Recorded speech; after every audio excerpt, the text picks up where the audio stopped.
Hastang bahua, pero hasta pong lamia. Maulagi, magsugamak patas pag-abre. Ay hata makatilaw sa alami. Siyempre, struggle first.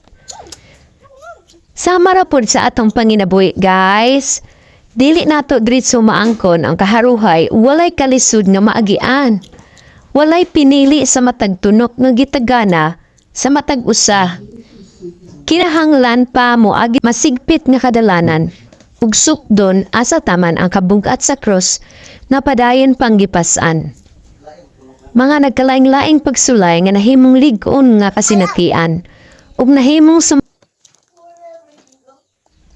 labing dakong pasalamat sa labang makagagahom sa paghatag og mga instrumento na nahimong dalangpan aron pagpapas sa mga kabalaka. Pinaagi sa pagpaningkamot ang Dios magapanalangin sa mga tinguha. Sa mo nang giingon guys nga, puy-an ta ang kinabuhi na puno sa paghigugma ug gihalad ta ang tanang pagduha-duha sa Dios. Kay ang kalipay matagamtaman na.